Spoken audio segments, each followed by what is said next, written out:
Every empire falls the same way, not with an invasion, but with inflation.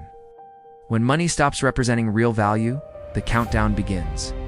For centuries, humanity believed wealth came from labor, land, and innovation, things you could touch, measure, and build. But somewhere along the way, that changed. We replaced real wealth with manufactured money. Nobody noticed. Today, global debt exceeds $300 trillion. The average person's savings by less every year, while billionaires multiply overnight. So the question ISNT, where did all the money go? It's what is money anymore? This is the silent war between real wealth and manufactured money. Before the digital screens and central banks, money was simple.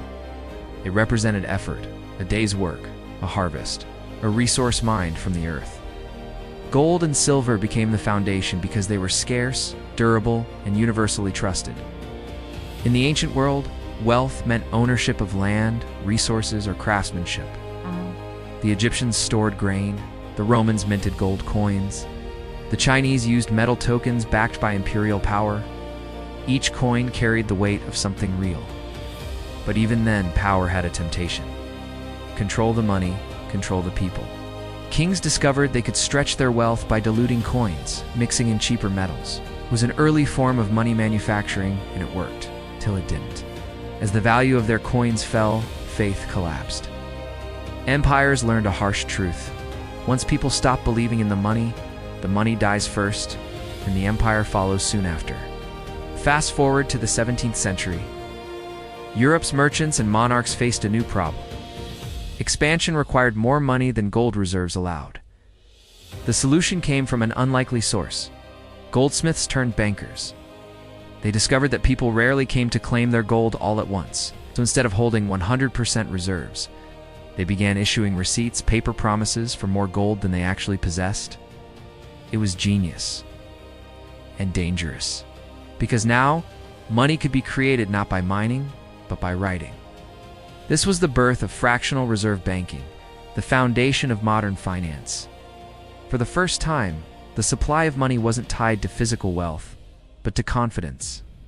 If people believed the paper had value, it worked. Over time, governments embraced this illusion.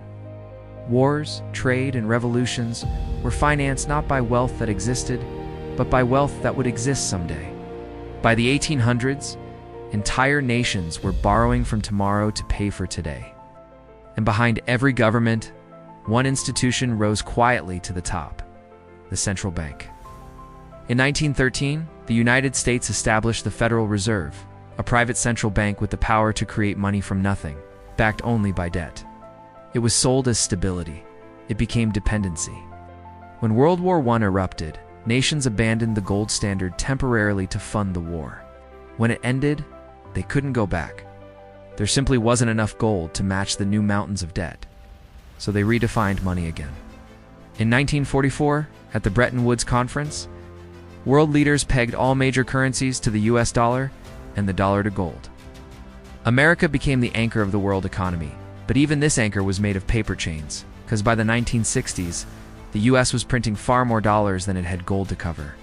Countries like France began demanding gold instead of paper. So, on August 15, 1971, President Richard Nixon announced that the US would temporarily suspend gold convertibility. A temporary measure became permanent. And in that moment, money stopped being real.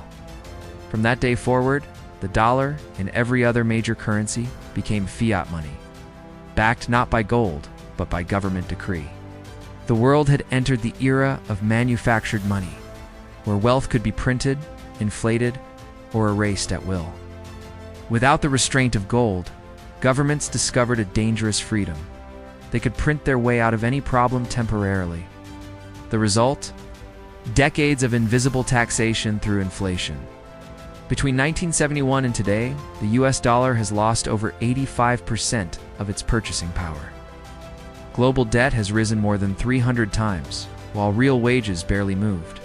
The cost of living rises, the average savings fall. But the stock market keeps climbing because printed money always finds its way into financial assets, not the real economy. That's the silent war. Real wealth, your labor, your time, your savings, constantly devalued by manufactured money chasing fake growth. Every boom and bust cycle since the 1980s follows the same script. Interest rates drop, cheap credit floods the market, asset bubbles inflate. Then they burst, and the solution? Even more cheap money. The system rewards those closest to the money printer: governments, banks, corporations, while punishing those furthest away, the middle class. It's not a conspiracy theory. It's a design feature. After the 2008 financial crisis, central banks promised reform. Instead, they doubled down. Quantitative easing, a polite term for printing money digitally, became the new normal. Trillions were created to save the system. Every dollar printed is a silent theft from those holding existing dollars. By 2020, faced with another crisis, the printing presses reached full speed. In 2 years, more than 40% of all US dollars in existence were created. Markets soared, yet so did inequality. And now, as debt and inflation reach record highs, a new chapter begins. Digital currencies, programmable, traceable, and fully controlled. Central bank digital currencies promise convenience. But behind the curtain lies something darker: total financial surveillance. If the state controls the code, it controls the cash. And in a world where every transaction is data, privacy becomes the new gold. The same pattern repeats, century after century. Each new system promises freedom and delivers control. So what can we learn from this silent war between real wealth and manufactured money? Real wealth is tangible and productive. Land skills, energy, and innovation create lasting value. Everything else, paper, digits, derivatives, is only as real as people's belief in it. Manufactured money always serves those who create it. The closer you are to the source, banks, governments, corporations, the more you benefit. The further you are, the more you pay the price. Every monetary system ends, either by reform or by collapse. From Rome to Bretton Woods, from gold to fiat, the pattern never changes. Debt expands until faith breaks. Then, the world resets. We stand at the edge of another reset. Digital money, endless debt, rising inequality. The war is still silent, but the cost grows louder every day. So as you watch markets rise and currencies fall, ask yourself, what kind of wealth do you really hold? And what kind will survive when money fails again?